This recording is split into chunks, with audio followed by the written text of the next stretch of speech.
Okay, so hey guys, it's Miss G. So some of you have had some troubles with the home energy audit assignment. So I thought I would kind of work you through an example showing you how to do it with my office. Let me have the phone, buddy. There's my little assistant. Say hi. Okay. All right. Thank you, Taylor. You can watch TV now. Okay. So the first thing I did was I wrote down all the things that I have in my office that require energy. So I have my light, which my light has 3 bulbs. So you can do it a couple different ways. I wrote each of them down separately, but the time will be the same for all 3, because if one is on, all 3 of them are on. Okay, and then I've got my Scentsy, my printer, my lamp, my computer, pencil sharpener, and then the stuff on my son's desk as well. All right, so I'm not going to go through each one exactly, but I'll just go through like a couple of them. So on each thing that you look at, you need to record how many hours a day you're using that device. So the first thing we're going to look at is my desk lamp. I'm actually going to take the light bulb out so it's a little bit easier to read. So at the end of each bulb, we'll talk about either how many lumens it gives. Sometimes it says the wattage, and ultimately what we're looking for is the wattage. But if we look inside the lamp will also tell us, so this lamp is a max of 40 watts. So then on your chart or on your Excel sheet, you can type in under wattage for the lamp, for the desk lamp, would be 40 watts.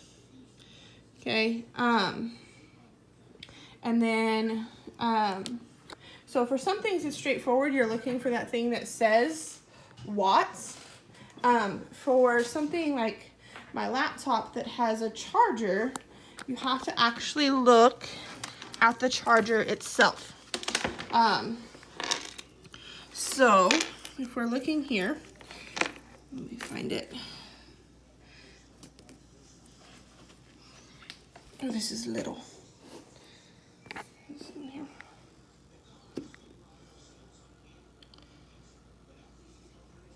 Okay.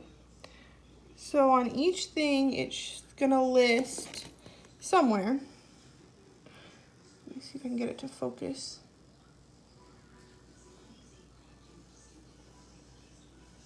Okay.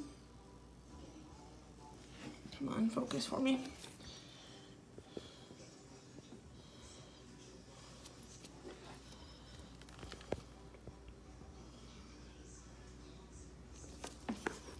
I can't see that.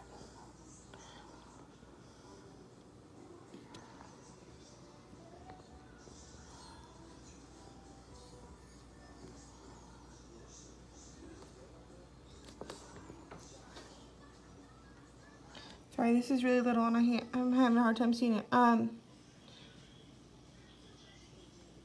Okay, here it is. So right here, it doesn't list the exact wattage, but it does give us the amps. And I know that I have it, and it also gives, there it is, the volts. So if I have 3 amps and 15 volts, I can multiply those together to get 45 watts. Okay, so if we go back to the paper, so unfortunately some things aren't going to be really low like that, kind of hard to find, but you're either looking for something that directly says watts like the light bulb or the lamp did, or you're looking for something that gives you volts and amps. And if you have something like that, then you're going to multiply those 2 together. So you're going to do volts times amps. So this one was 20 volts times 3, or sorry, it was 15. It was 15 volts times 3 amps. So that's 45 watts. So on my son's computer charger, that's 45 watts. Okay, so those are the things you're looking for. like it was on that computer charger. Sometimes they're a little bit hard to find. They're just real little. And I don't have the greatest of vision. Okay, so once you have the number of watts, you can multiply by how much time it was used. Okay, and then to get the total kilowatt hours, so we're gonna multiply the hours times the watts.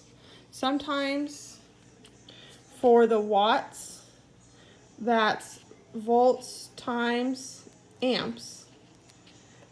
And then that'll give you, that'll equal your total wattage. And then you're gonna take and divide by 1,000 to get into kilowatt hours. Okay. And then from there, you're gonna multiply by your energy cost. In this energy cost, you're going to look for it in your energy bill.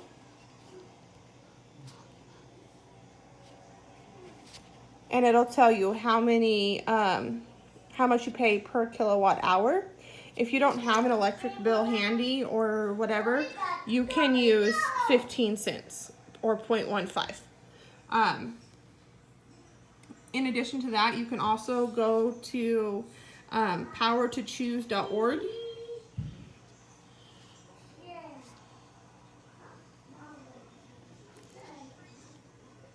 And that will help list what common electric companies in Texas charge per kilowatt hour of electricity.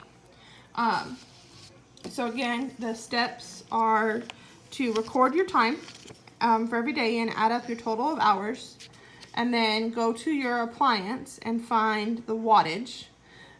If you can't find the wattage, find the volts and the amps and multiply them together. And then for your total watt hours, you're going to do time times volt times wattage. Okay, and then to get the total kilowatt hours, you're going to take the total watt hours and divide by 1,000. And to get your total energy cost, you're going to do kilowatts times your price per unit, which is, if you don't have your electric bill, will be 15 cents. Okay? Or again, you can also go to powertochoose.org. Okay, so let me look at a couple more appliances and I'll show you where to find a couple other things. Okay, like, just a minute, Levi, mommy's busy. Okay, so like in the microwave, it'll show you right here already in kilowatts.